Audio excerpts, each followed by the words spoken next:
right, we're doing it. So we got to fight. And I threw him out of the house. He said he shot himself, and I was in complete disbelief. Find something that'll make you smile and laugh every day. Seeing the mother and father holding the baby. Enter as strangers.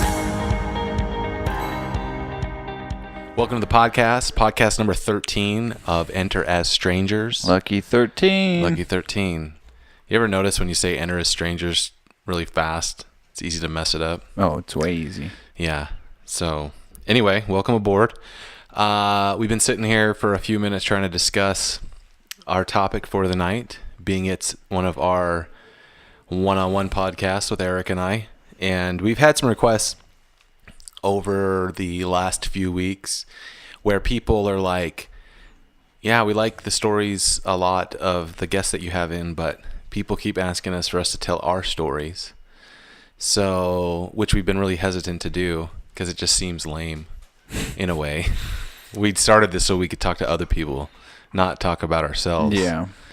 But I think that it's kind of not a bad idea, especially since we've had multiple requests for it. So tonight... No, I mean, it's what we ask our guests to do. I guess we can... I mean, we should hold ourselves to the same standard. Right. Well, sweet. Let's see how it goes with you first. Bring it on. Tonight we will... I will, in essence, interview Eric. And we'll get a little backstory on him. And, of course, you know, we could start from childbirth and on up and the privileged life he's led. Right. But I Right. think since our topics of conversation are normally seem to stem around the same kinds of topics or life in general, you know, we can kind of start there. For any of those of you who listen to the podcast, you know that we talk a lot about, perspective, mindfulness, all the things that... I like that word. Mindfulness? Yeah. I know, I do too. Awareness, all these, all these buzzwords for they almost new start age to sound buzzwords. cliche in a way, you know? Yeah.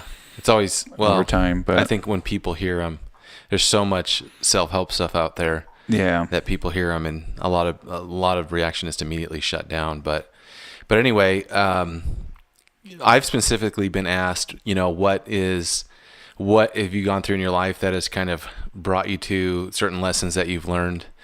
The reason I have a hard time asking you questions or talking about it myself is because it doesn't really feel super relevant in a way, in the way that it's kind of an ego stroke. Yeah, it sounds like a pity party in a lot of ways. Yeah.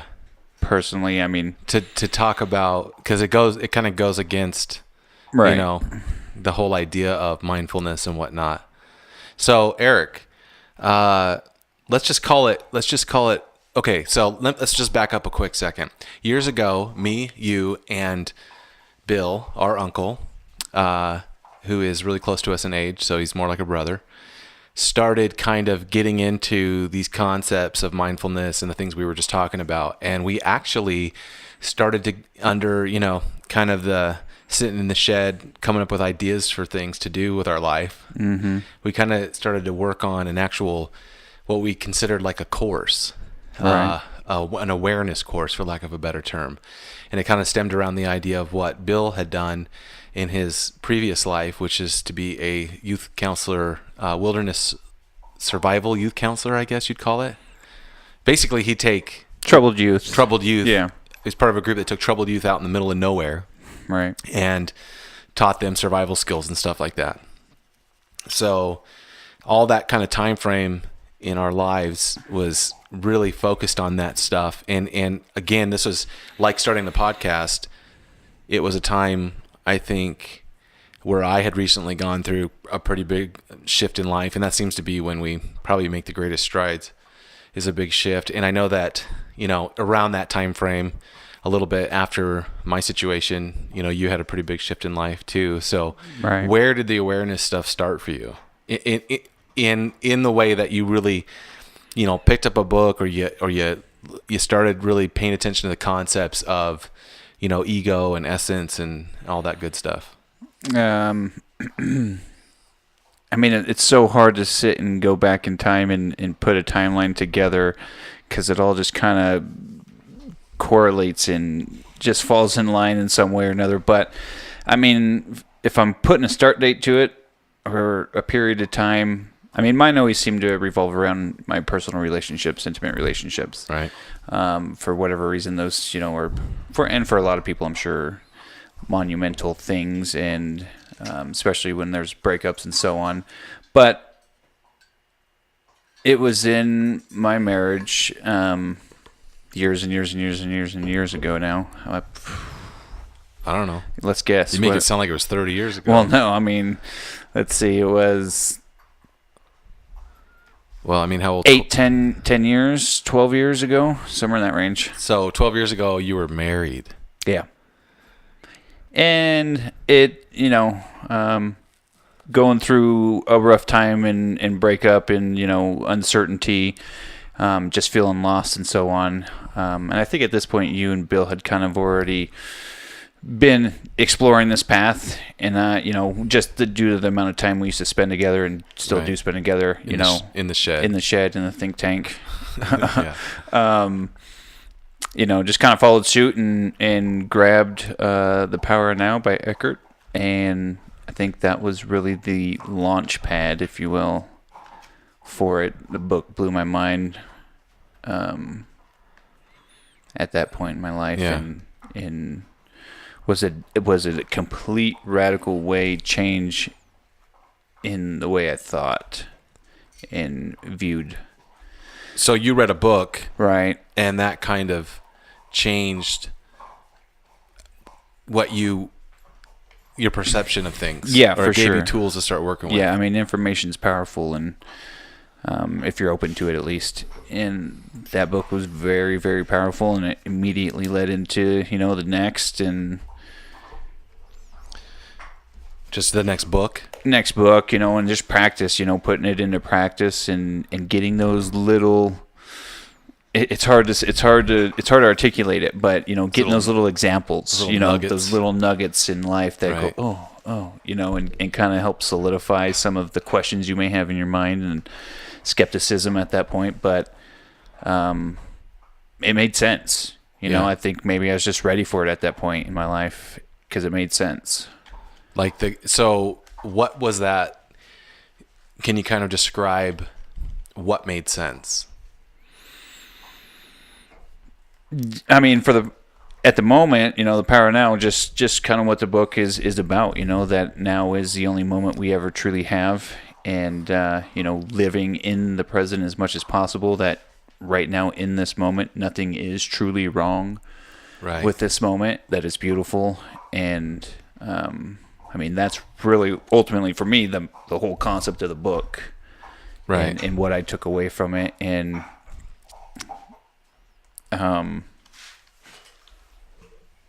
man, yeah. So it's easy to kind of talk about like things like the book or different teachings and things like that. But what were the things in your life that gave contrast to that? Like what was going on with you? As far as maybe not like the details of what you were going through, but like of how you were feeling, where you were focusing your attention and stuff like that. I don't even know, to be honest. I mean, during moments of crisis, at least for me personally, there's so much mental noise. There's so much going on, feeling emotional, there's just so much going on.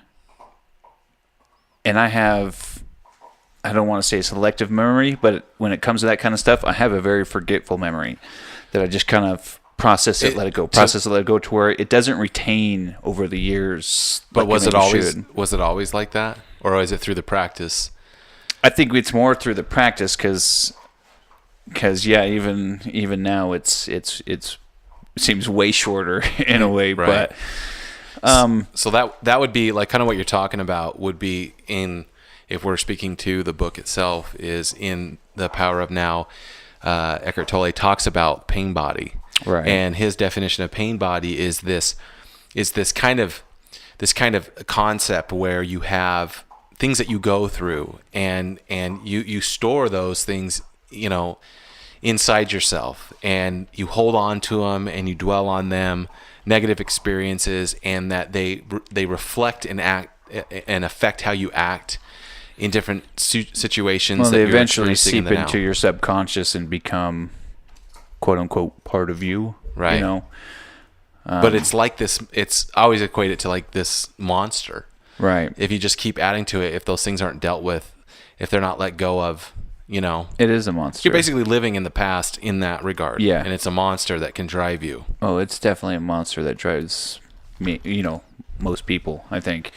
But that's where, like we've talked about before, in the same book, Watching the Thinker comes into play. And I mean, that's a powerful tool should you put it into practice and keep it in the forefront of your mind. Right. And I think that helped a lot through the breakup, through the divorce, through I don't know. It's weird. We talked about this when we discussed maybe doing a podcast like this. And at the end of the day, whatever, I don't mind laying it out there. This is my perspective of things, and there's always two sides to the story and the perspective. Right. But all I know is what I can share from mine, and just a lot of crisis. I don't even know how to say it, but So let's slow down for a minute, because I know that people listening, they are going to want more of the, not details. no, they're gonna want They're going to want the what meat did you and potatoes go through. of it. So let's just like summarize it, right? So as anyone knows, being in a relationship is difficult. You got married, you had your son, or you had your son, then you got married, Right. in the old-fashioned tradition of having a kid first, and then getting married. Living in sin. Yeah, living in sin.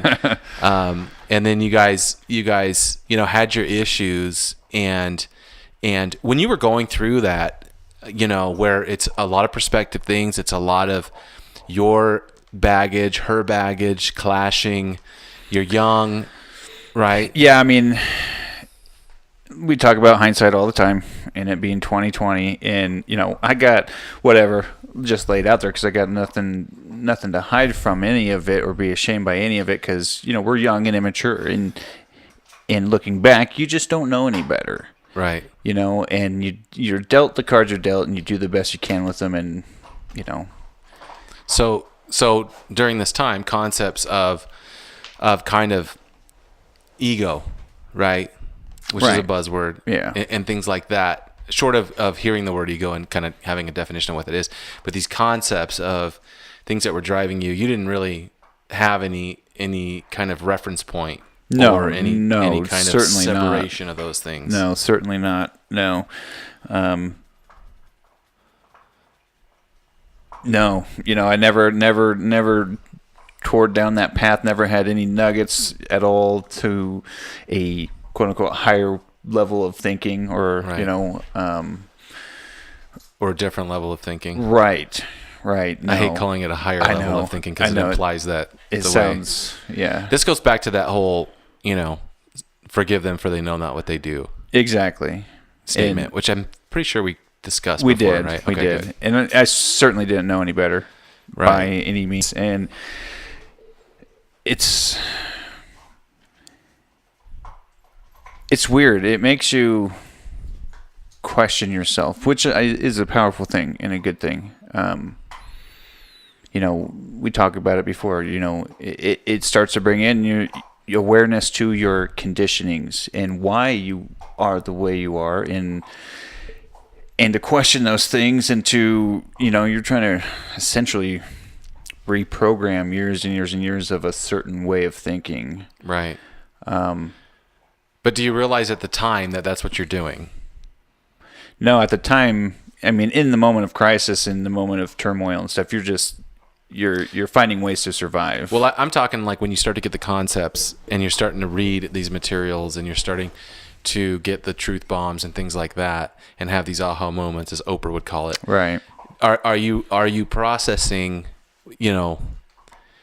I don't know how to put this, but like it's like that. It's like I often question, why did you attract to it? And my answer to that is always because you read a concept, you get a thing, and there's a million ways to get these things. It could be through clarity, through exercise, through yoga, through obviously reading some teachings or listening to some motivational speaker. Right. But and you hear what I always refer to as like kind of truths, right? And they tend to resonate with you. Yeah, I mean, I think, like I said, I think at that moment in time, I'm a firm believer that everything happens for a reason, and it, in those crossroads in my life, I think I was just ready to start to know and to get those nuggets. And it's a constant practice, especially in the beginning. You go through these moments of aha and clarity, and oh man, this makes sense, and put this into practice, and you feel great. But and then you get a you're text human. message that triggers you. Right, and then you hit a trigger, or you hit ego somewhere along the way, of course, and then you fall back down, and it's just this constant cycle, and so. Would you say that like going through your divorce or that separation was the primary catalyst for you for searching for something more? Most definitely. There was a lot of pain, a lot of hurt, right? A lot of resentment, and like I said, looking back in hindsight now, I mean, it changed me, right? For sure. There was. Obviously, just young, immature, don't know how to communicate relationship issues along the way. Putting Band-Aids on things and never truly getting to the root cause and fixing anything. Right. And that stuff just stacks up over the years. And it got to a point where there was infidelity, and that's a hard pill to swallow for anybody. I don't, whatever age you are, it's tough. And I'll stop beating around the bush. A child came from that infidelity, right? And my attachment at this point, I can say, is what it was, and my ego to that partner, to that relationship, was still pretty strong. And so we decided to try and figure it out, right? And try and save the marriage and save our family and work it out. And we did for a little while there. I was there in the hospital to while she gave birth, and I cut Crew's cord and so on. And dude, that's crazy. It's bizarre, and Crew is of a different ethnicity than both of us, and so just a funny side thing. It's comical to look back and see like doctors and nurses' faces. They're like did you know this was coming? What's going on here? But no, I knew full well, and he's a great little kid and happy, healthy little baby. We took him home, and we were trying to make things work for month and a half or so. Somewhere in that range. So the dad wasn't around? No, he had nothing to do, wasn't around, didn't want anything to do with the child. Right. He got what he wanted and left, essentially, in my perspective. But I remember, because, I'm still heavy into, I think I'm digging into A New Earth somewhere around this point, the other Eckhart book that I read. And I remember sitting in the hammock chair I had out in the front yard. Oh, right. And hanging from the tree. Yeah. At night, it's real quiet, ambiance, night, peaceful. And I had this moment, I don't know if we'll call it clarity or not, but I just had this moment where I knew that if I couldn't fully commit to loving this child completely as he was my own, that it wasn't fair to him at all. And ego aside and my attachments aside, I had to leave if I couldn't do that. Right. And at that point in time, with all the trauma and the hurt and all that, I didn't know for sure that I could do that. So I made the choice to walk away. Right.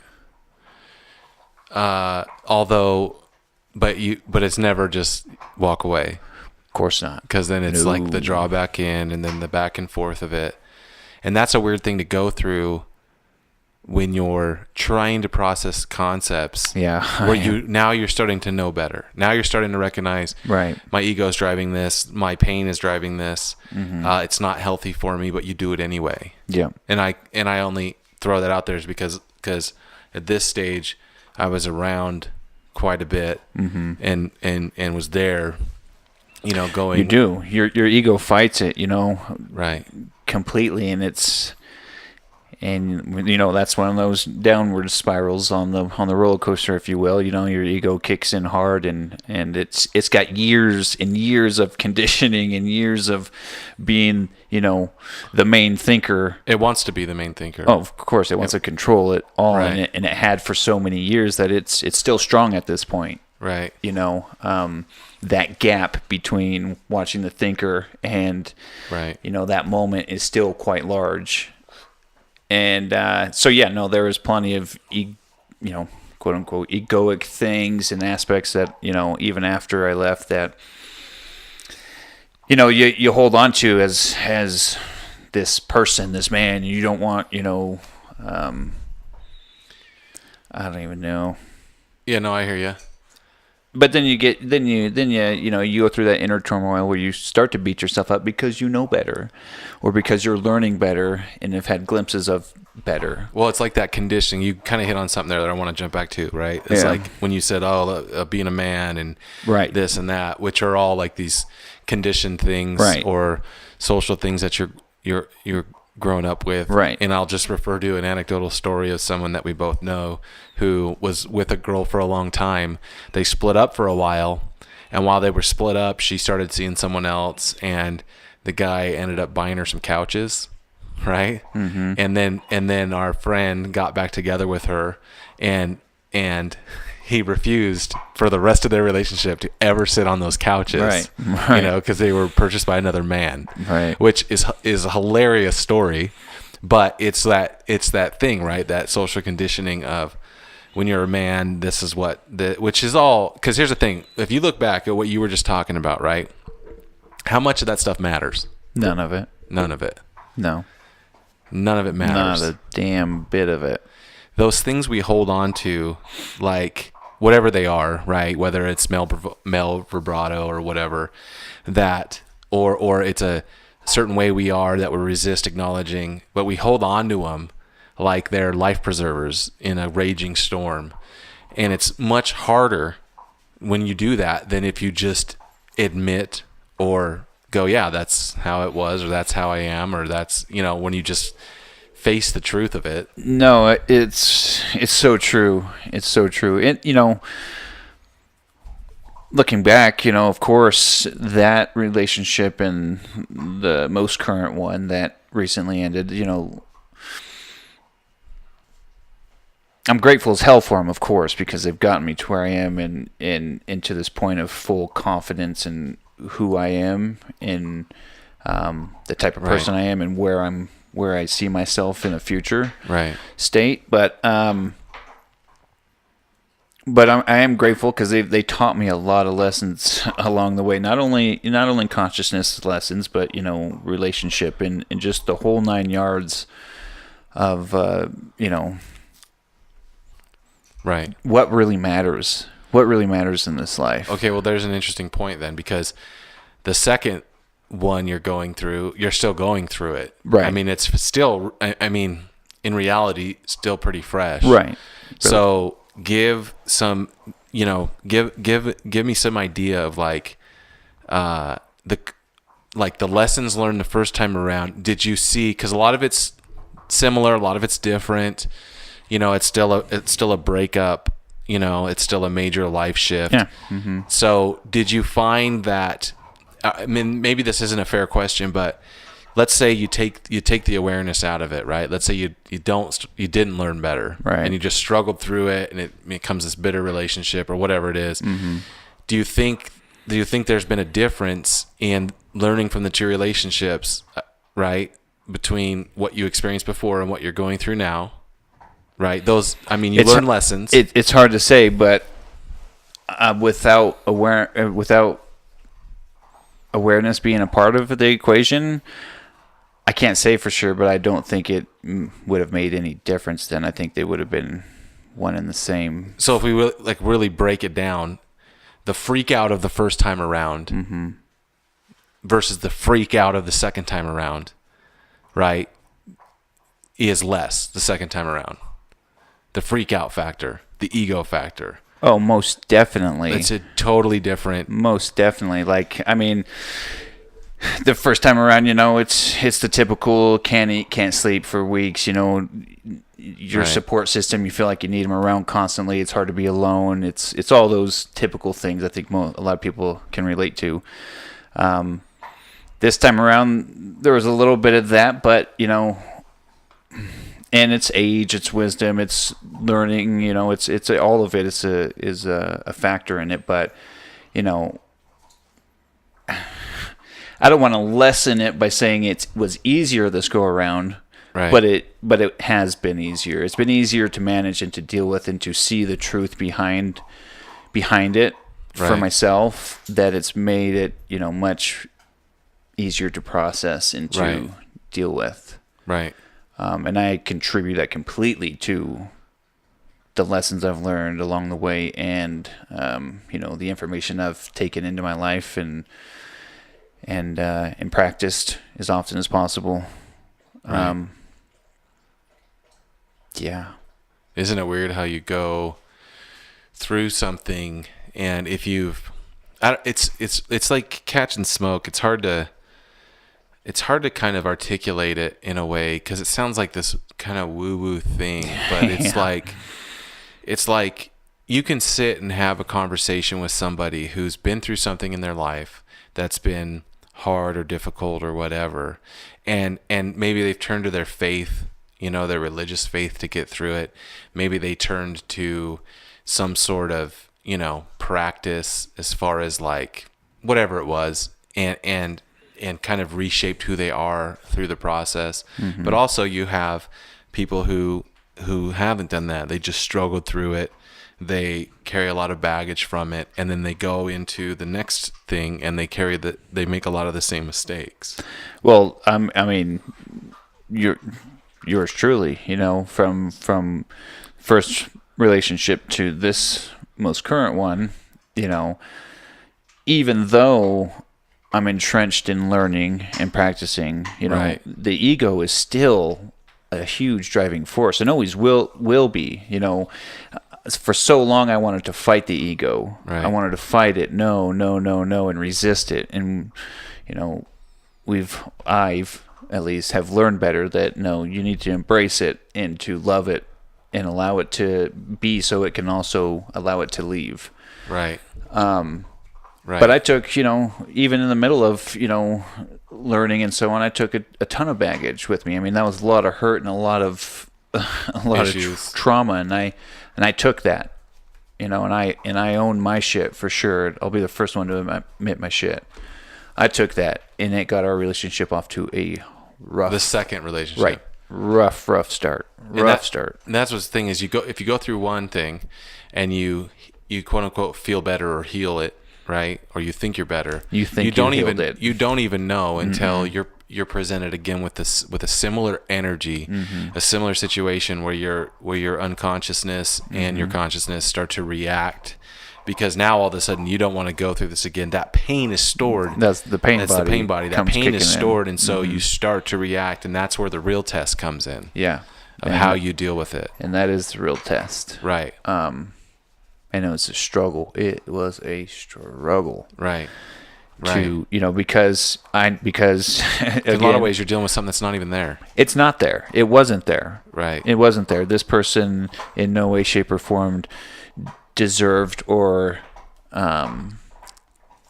asked for this. Right. This is my shit, and at the time I try and be self-aware enough to communicate that and let that partner know, listen, I am fully aware that this is my demon and my shit, and in no way, shape, or form reflects on you or our situation. Right. But yeah, but it does affect, because you have two people in this equation. Right. And it affects them. Regardless if you're communicating it or not, it seems like. But, but it was a struggle for a long time to, trust again, and to not question, and to put faith behind it. Well, that's why relationships are so difficult to begin with, is because, and forget about a past relationship, just childhood, just things you went through as a kid. Sure. You know what I mean? All those other kite strings you have. Yeah. You have to deal with, you're bringing all that into as well, and you have to be very accepting of those things. You know what I mean? I mean, in other people. Right. And realize, we talked about this before, in realizing that a lot of their actions and a lot of your actions are not geared towards that person necessarily. They're just they're just happen to be in the way. Not in the way, but they just happen to be in front of you. Right. While you're doing that. Well, and I'll tell you what, read all the information you want to read, watch all the information you want to read, and take it in. It is all fantastic. I think you should take in as much information as you can when you're, trying to, again, air quotes, improve yourself as an individual. Right. Which I think we should all be doing constantly. And all that stuff is great information, but at the end of the day, it don't mean shit. Right. I think where I found the meat and the potatoes of it was going through the first time, and even in the middle of the second one, being able to watch that thinker. And I know we've talked about it on here before, but questioning it when it comes up, and a certain situation may have presented itself, and my cognitive response, in a way, my learned response is, what the fuck's going on? Question it. Something doesn't feel right, whatever. Right. And if I'm trapped in this normal state of not having any awareness, I believe that feeling. Right. Because it's my feeling, and it's my gut, and trust your instincts and all that stuff. No. Right. I'm putting the complete story behind this right now, and none of it is true. None of it is factual. My mind is telling me, I don't even know. It's so hard to explain, I'm essentially creating the situation. Right. Through my own thoughts, as we course. do our whole reality. You're manifesting. Yeah. We talked about that, like with Jason. Right. On the last podcast. Yeah. You know what I mean? Yeah. And the only way to learn that truly is to experience it, I think, and to go through it however many times, countless times sometimes. But, but I have, and I did. And I'm grateful for those moments. They've taught me a lot about myself. Well, and there's no guarantee you won't go through it again. No, for sure there's not. That's the I can tell you what, throwing I'm that way snowball better. at you. I'm way better armed the next go around. Right. Just as I was this go around, and why it's been easier.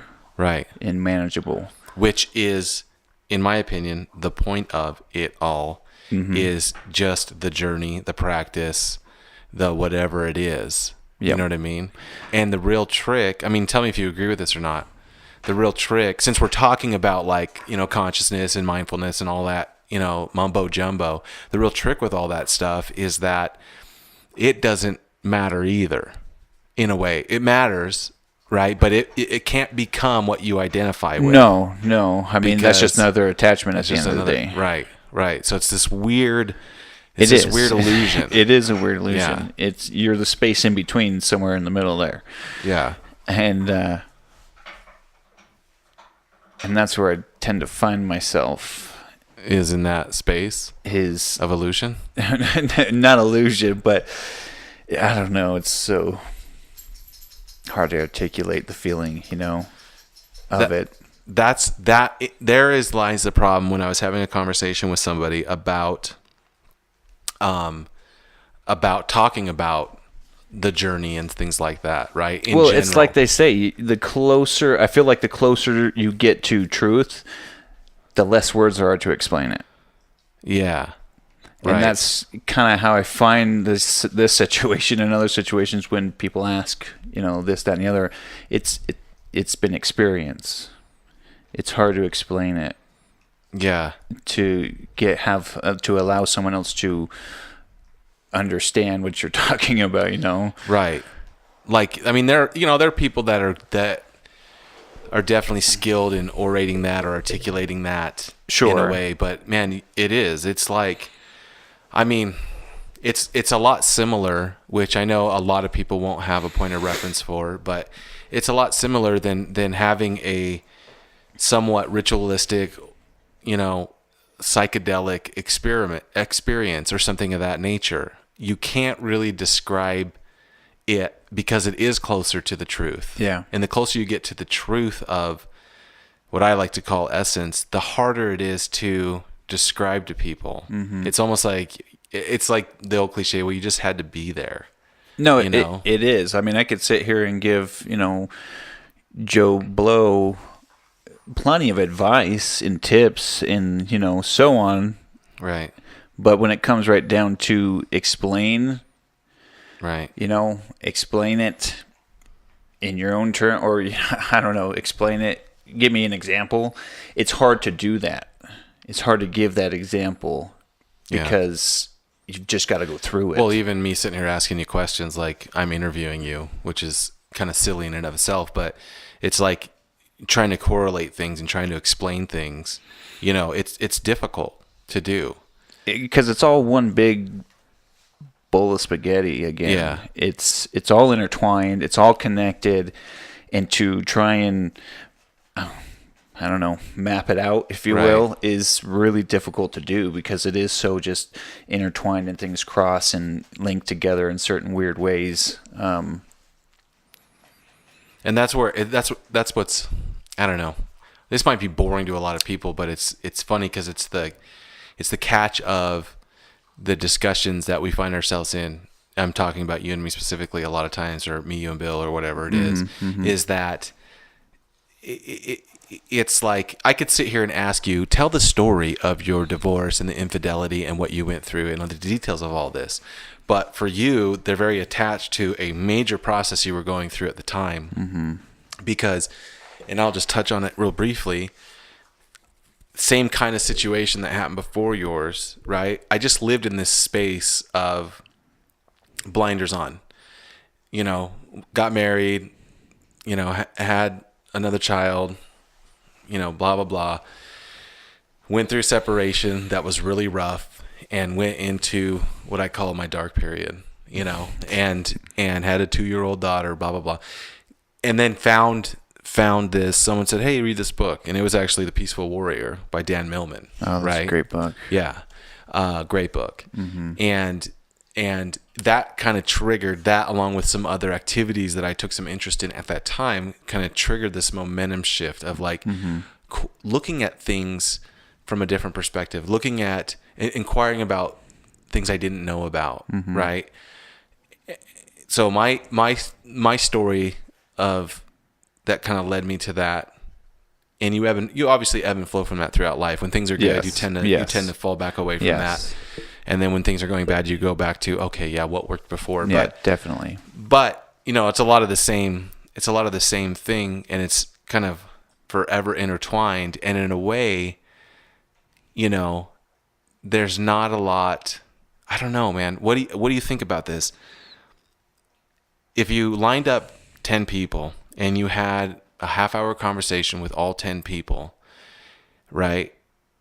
And you were basically saying to them, tell me about yourself.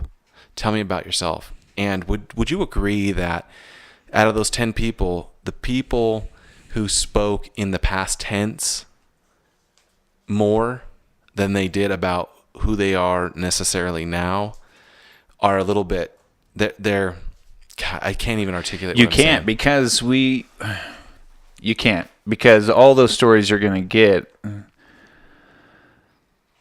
still aren't the truth of the matter, in my opinion.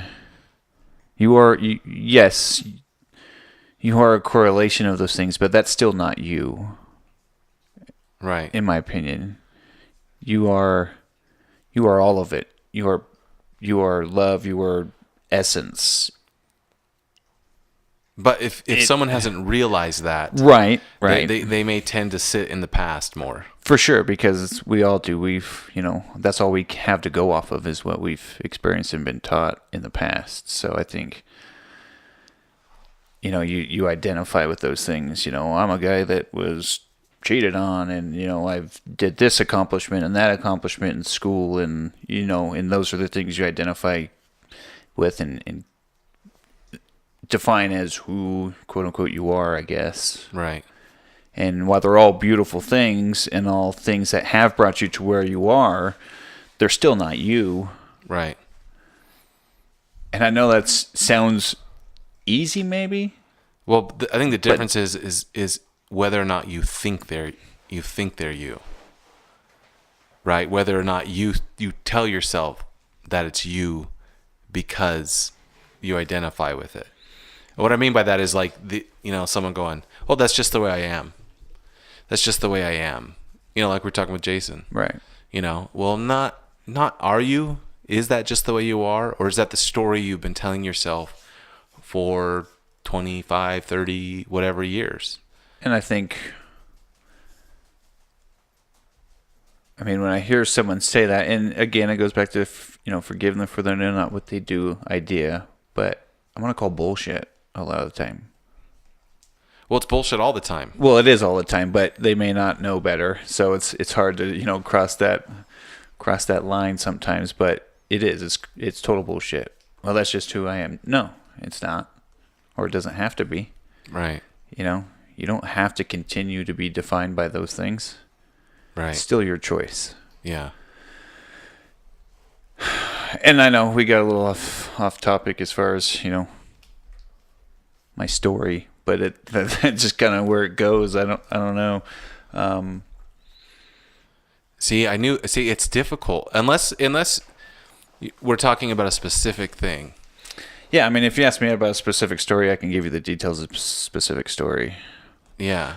But how this journey has gone and led me to where I am, it's the spaghetti bowl again. It's just all these connected. It's things.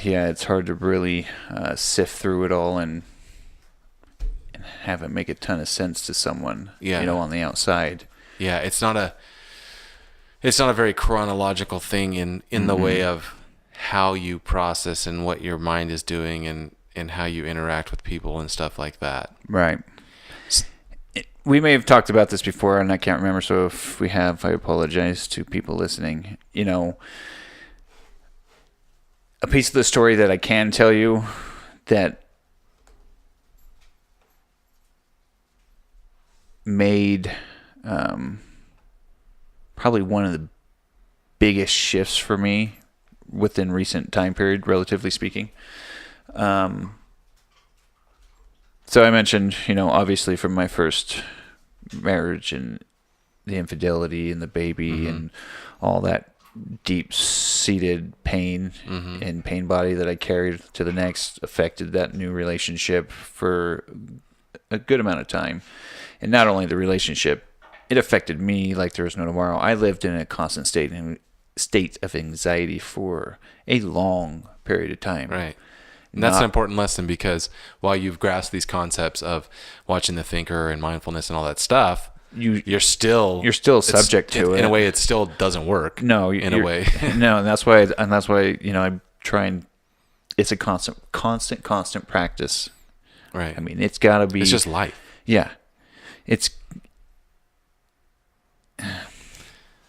I don't know. So sorry, I interrupted. the one thing. Yeah, I lived with that anxiety for a number of years. Questioning. Oh well, what's going? All those shitty fucking things. What is shitty things, man? Yeah, suspicion.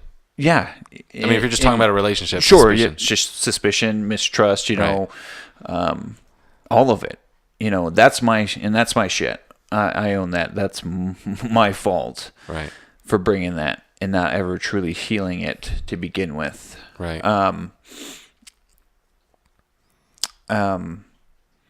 Anyways, constant state of anxiety for years. You wake up with a knot in your chest. It's hard to breathe. I mean, it was on the mind constantly.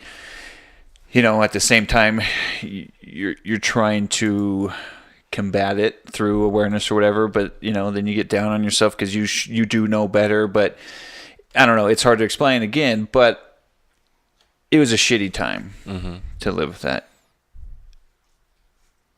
And in the moment, again, looking back through those moments, I felt like I was doing an okay job managing it because I was at least open and honest in communicating about it. Right. And not trying to pin it on somebody else or blame an outside situation. I knew that old situation is what triggered this in me. But from that point forward, it was my responsibility to heal it. Right. And I didn't follow through on my responsibility.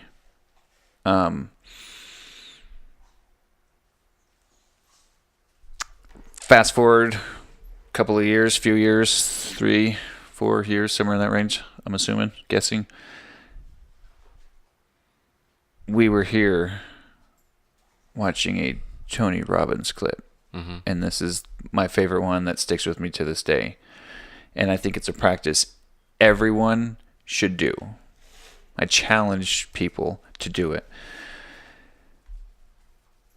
And it was the clip where, if you're going to blame him for the bad shit, you better blame him for the good shit. Because there was good shit. Right. Even if that only good thing is the lesson you pulled from it, that's something to be grateful for and something to give credit for in a way. That hit me like a ton of bricks, Right. And I called up Megan, I think it was the very next day. And our relationship at this point, years later, still wasn't the best of relationships. We were civil, got Right. along, but that was about the extent of it. Called her up, and one of the hardest conversations I ever had to have, because I'm fighting, my ego wants to not do that. It Right. wants me to stop, to stay small, Right. to stay trapped. And so, no, I did. I called her, caught her, and we had a great conversation. And, I thanked her for our relationship, for the lessons I learned in it, for cheating.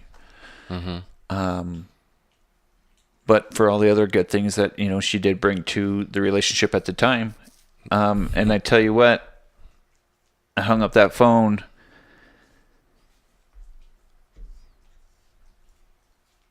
And I could just feel it. Gone. Yeah. It felt like that. And Was she like, is this some sort of trick? no. I mean, it definitely caught her off guard. But she was a good sport about it and, carried her into the conversation well. Right. And it was a real defining moment for me personally, and what I felt like was for my current relationship. Right. That anxiety just disappeared. Yeah, that's crazy powerful. It just disappeared. But the pain body is like you said, it is a fucking monster. Right.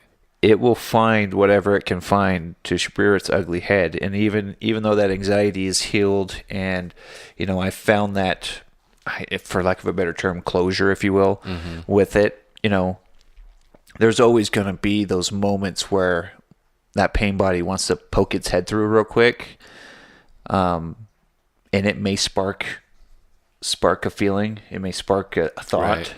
Right. But it doesn't have any power anymore. Right. I don't give it the power it used to have over me. It comes, it goes. I try and embrace That it. particular part of the pain body. Right. Yeah. Right. And with other parts of the pain body, I feel like I'm a lot better at recognizing them when they happen. Right. And Which is a don't super know. powerful thing it is. to recognize what's happening when it's happening. It is. And for years, I wanted to fight it. I wanted to go, no, no, no, no, no. You shouldn't be thinking this way. You shouldn't be, there's nothing here. You shouldn't be thinking that way.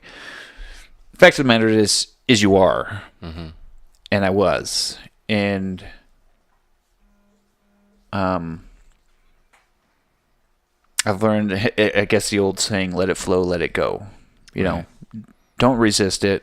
Allow it to be there. Love it. Nurture it because it has its purpose too. Yeah. And then, you know, I feel like once you recognize it and you do love it, that gives it permission to leave now. Yeah, it's like I kind of equate it to like the concepts and philosophy of like martial arts, Aikido specifically, right? Is you're blending with the attack. It's Right. attacking you, Right. essentially, and you're Yeah. blending with it. That's a good way to put it. You know what I mean? And so when you do that, you're just dissipating its energy. Yeah. Because let's be honest, most adults, what you're dealing with is the pain body. Most of every day, every bullshit little thing, the way people are, the way people act, it's all driven by the past. Yeah. Completely. That moment that you described with that, if you see the Tony Robbins thing, and for those of you interested, that was in, I think it's the only documentary that's ever come out, but it's a kind of behind the scenes look at one of Tony Robbins' seminars. I can't remember what it's called, but it's a pretty good documentary. It's a great one. Yeah, pretty good, pretty powerful documentary. So it started with that, and then you had that phone call, and you felt that release in that moment. Those moments are key, right? And I think that they're very lacking in life. Mm-hmm. I won't go into detail about it, but I had a similar moment of, being in the midst of all this, being in the now and all this stuff and trying to like live and find that balance and things like that. And then shit happens, right? And all that goes out the window. Mm-hmm. But then if it's something if it's information you've taken in and you've learned and you've tried to practice it can become a reflex. And I had a situation that was, I got some news and I was super obviously upset about the news. Somebody had done something, and two people had done something that were close to me in my life, and I was like, what the fuck, right? And I remember that I knew I was going to be getting a call from one of these people, and they wanted to address it, and being non-confrontational, I was like, what am I going to do? And I remember the moment, a few moments, right, I just went into a room because I knew that this person was going to call me, and I just relaxed for a second. And then it was like this muscle kicked in, this awareness muscle kicked in. And in that moment before that phone call, which I was dreading, I found the ultimate peace. And it was this huge slap in the face. Like by no way, shape, or form would I ever tell anyone that you would feel a moment of peace, clarity, calmness, and total okayness in this moment. Yeah. So it caught me by surprise that way, because I wasn't looking for that. I wasn't telling myself I needed to find that. It just happened, and it was so unbelievably powerful. And it was just one of those things that said, "It works." Like there, it works. Because Here's your nugget. In the now. The basic thing is in the now there are no problems, right? Which is a real crazy concept, and it's like it seems like a lot of bullshit, but there's honest truth in that. And in that moment of the now, there was no problems, right? In that moment, there was total peace, and I was like, holy cow. Now here's the catch-22. As human beings, we're always seeking another confirmation of that.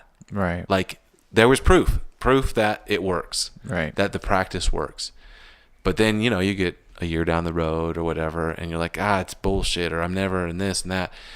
But that's the temporal state of life, is that we always need to be proven. I always tell people this, or this is something I always think about, right? It's like, especially if you grow up religious and you're starting to question your faith and go, well, why should I do this? I'm told to do that. And I used to think as a young kid, like, well, if God came down and just told me this is what you need to do, then I would know, and I could for the rest of my life know. But I learned as an adult that's probably not true. If there was a God and he came down and he said, Jeremy, here is what you need to do, it wouldn't work. It wouldn't work because we're supposed to continually have to learn the lessons. Yeah. You've got to figure it out for yourself. Yeah, you have to figure it out for yourself. And sometimes you don't figure it out for yourself in this lifetime. Sadly, but true. Yeah, sadly, but true. So that's that path that you've taken, which in a lot of ways is kind of interesting in that your recent situation is what's led to this podcast, or led to the concept of this podcast. Right. So in a way, it's all connected, like most things in life.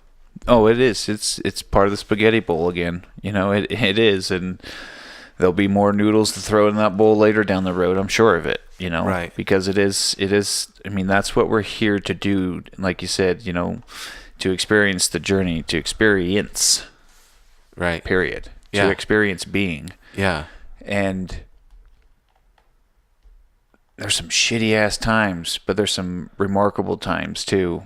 Right. And it's not a cookie cutter process. It's just not. It's complex. Everyone's different. Right. Perspectives are different. We know this, through and through, and what works for one may not work for another, but question it. Figure out what works for you. Right. Don't get identified with one particular path or methodology behind it. No matter what it is. No matter what it is. Explore as many as you can. If you're growing as a person, your perception of life and your opinion of things should change Constantly, almost. Maybe not even constantly, but at least on the big things, there should be an ebb and flow to things. You know what I mean? I believe so. That's the thing. If you're listening to this podcast, like I'm hesitant to always give like big life advice, especially on a platform like this.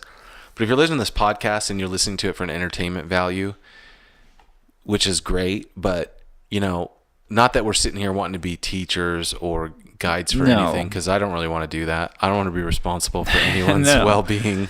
I can barely be responsible for mine. But if you're listening to this and you're listening to Eric's story and what he's gone through, everyone can relate on some level to just the story you told. And that's the point of everybody we've had in here. Right. Is everyone can relate. But outside of listening to the stories for an entertainment value, this is just advice all the way around for everyone. You should be constantly working on yourself. This world is at times a shitty place, and you should constantly be working on yourself because it's the only thing that really matters. How you deal with life, people, situations is the only because ultimately you have no control. If you woke up tomorrow and you turned on the news and they said, sorry everyone, in 4 days an asteroid's going to hit the planet and it's a global killer, nothing matters but how you deal with the situation, how you handle the situation. It's the only thing that really matters. So being and growing and being your best self is the most important thing. I think that's what we're here for. That's all a matter of opinion, but I agree with that opinion that's what we're here for. And don't struggle. I was talking to somebody who's been listening. I'm going to kind of shift for a second here. I was talking to someone who's been listening to the podcast, an old friend who I haven't really conversed with much at all over the years. And all of a sudden, this person was like, oh, I didn't know you thought this way, or I didn't know you'd experienced that, or it's surprising to me that, and these are all, if you know me and you've been around me any bit of time in the last 10 years, right? These are all things you're like sick of hearing me say, right, probably, for right? sure. Close people to me. And this person was like, I didn't know you felt that way, because they had a image, they had a story they were telling themselves about me that they got from past experiences, or they hear through the grapevine other things that aren't accurate or true. And this person was then relating back to me some similar stories and situations and frustrations that they're experiencing in kind of having their awakening or unawakening, because I don't think there's any one awakening you ever go through, and frustration that they were experiencing in kind of trying to teach people the same thing so that they can improve their quality of life. And what I found interesting about that is when I was reading every book under the sun about, the power of now, a new earth, the physics of consciousness, all things that were about awareness and the science of awareness, right? Quantum physics, all this stuff, is you have this intense drive. I think you experienced it too. It's probably why part of the reason you picked up the book is because you had me and Bill going squawk, squawk, squawk, squawk, squawk, because you have this intense experience and you go through this thing and you have these realizations and you want other people to have these realizations. Yeah, you want to share it for sure. But that's ego. Yeah. That is your ego going, look what I've learned. Right. Look what I know. Right. And really what's more relaxing is getting to the point where it doesn't matter. Right. It doesn't matter. You just do what you do. You be an example, for the people in your life that you're close to. If you've got the skill set and you've got the gift and you end up becoming a Tony Robbins, great, because you're affecting a lot of people and you're affecting them in a positive way. But for the average person, that's not the case. No. So if you're exercising your awareness muscle and you have this drive to teach people and to want them, be careful. Yeah. Because in a lot of ways, that's just another structure, like a religion, like a whatever. And I say be careful be careful for yourself, because you can get frustrated. It's like, why can't this person I'm close to get this concept? Or why can't? And here's the thing. Those books will tell you, those teachings will tell you that sometimes it will either cause two things to happen in a close relationship. I was just thinking this. Yeah, is that either it will pull you further apart or it will bring you closer together. Yeah. It's if it's something that they're in resonance with, you'll attract and you'll grow together that way, and if not, then you flip those magnets and they repel. Right.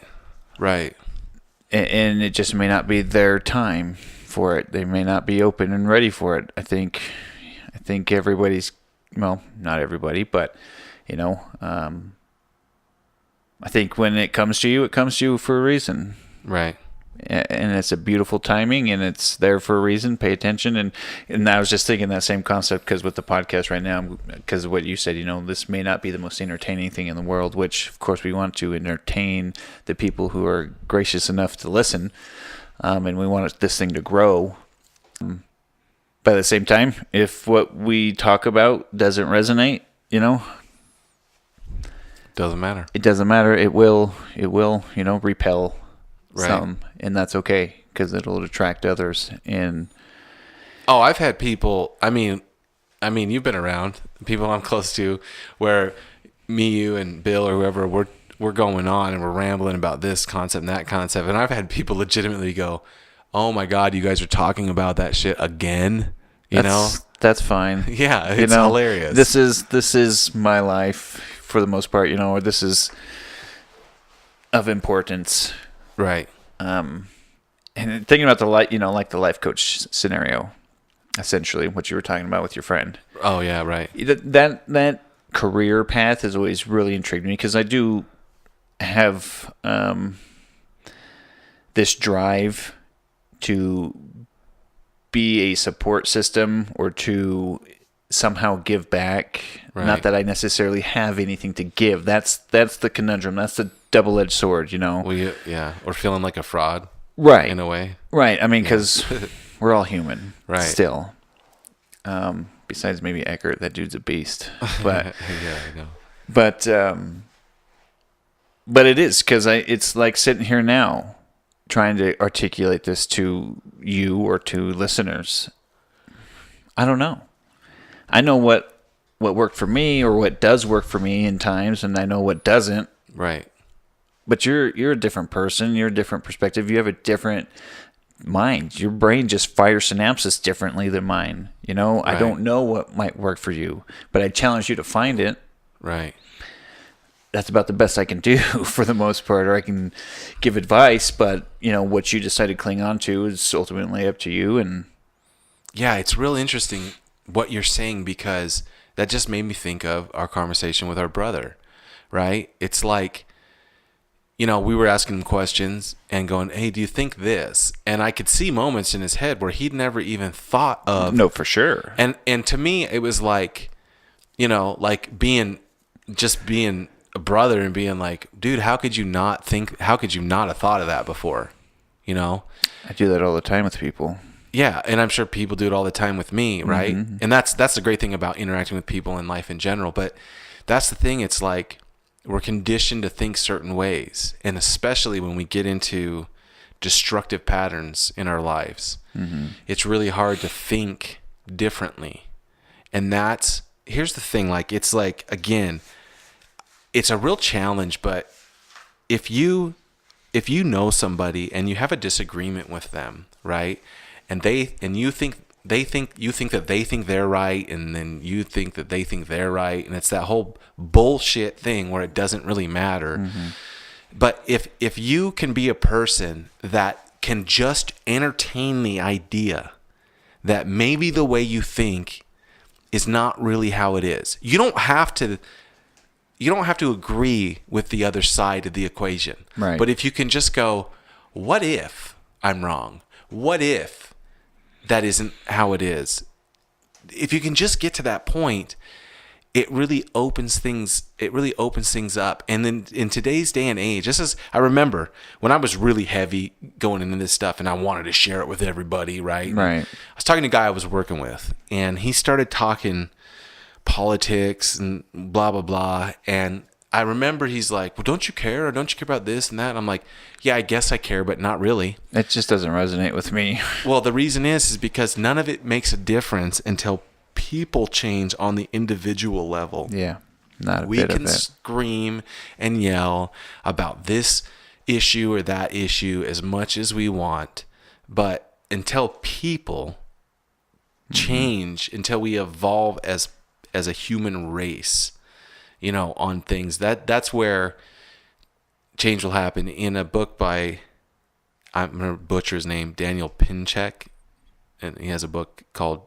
2012, The Return of Quetzalcoatl, and it's kind of based on a Mayan thing, I believe, is what it was. But basically, one of the biggest takeaways of that book is he says that the book wasn't about 2012; it's about the concept of the world ending in 2012. But basically, that the change is going to happen through the cracks, right? Just like the flower that grows up through the crack in the city sidewalk. That's where the change happens. And you could look at that on a global scale, on a regional scale, or you can look at it on your personal life. The change happens because it will seep up through the cracks. You know what I'm saying? Yeah. So just pour a little water on it. Yep. You know what I mean? If you're looking at it that way. One I've been kind of stuck in my mind lately is fan the spark. Fan the spark. You fan the spark. Right.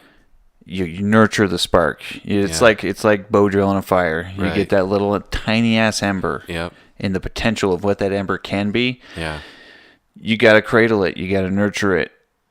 You got to feed it. You got to feed it. Yeah. And you got to keep it going. And at a certain point, it will ignite Yep. for you. And provide for you. Right. You provide for it, and then it will provide for you. Right. That's a good point, man. If you're not fanning the spark of something in your life, whatever it is. Most people decide to pour water on it without even knowing it. Yeah. On that spark. Just fan the spark. Fan the spark. Yeah. Because it's such a simple concept. You know what I mean? And I personally, like, to be honest with you, I get frustrated with people in my life that you see all this potential in, and again, it's a double-edged sword, because it's the pot calling the kettle black and all that stuff, because anyone could easily turn it around on me and go, well, you say this, but not really. That's not really the point, right? No. But you see people with potential that you're close to, and it's like, just fan that, like you're saying. I love that analogy. Fan that spark a little bit. Learn something new. Grow. Challenge, whatever it is. It's so simple. And some people are just wired to be more inquisitive about life and want to learn things and want to like experience new things. But some people don't. Some people aren't wired that way. No, I think so. I think you're right. Fan in the spark, man. Mm-hmm. That's a great analogy for it. That's where that lesson, the bow drill lesson, that's what that is creating fire from this little ember. It's one of my favorites because anyone who's tried to bow drill a fire before knows how big of a pain in the ass it is. I mean, you're working hard to get that tiny little ember to begin with. I mean, it is tough work to even get the spark. Yeah. That's so true. Very frustrating. It's exhausting. Completely frustrating, and you're gonna fail time and time again. That's just part of the process. Super good analogy for life. Mm-hmm. Yeah, which is part of that. To bring it full circle, is part of that lesson and why they teach kids that are struggling. I mean, that's a life lesson, So, I know that we did get off the rails a little bit, and you did tell your story. No? Yeah. That you did tell your story of kind of your path. And I know there's a ton of little stories that fall within there. But is there, in keeping with the tradition of what we've been doing lately on the podcast, is there any message you want to leave people listening with? This is where you be real negative and be like, nope. Fuck off. Yeah. No. I don't know. Again, it's just it's just my perspective and my opinion, but I think find the people who are going to challenge you. That's one of the greatest things I'm most grateful for this past relationship. This person challenged me, right? And it worked. Find someone who's going to challenge you. More importantly, challenge yourself. Yeah.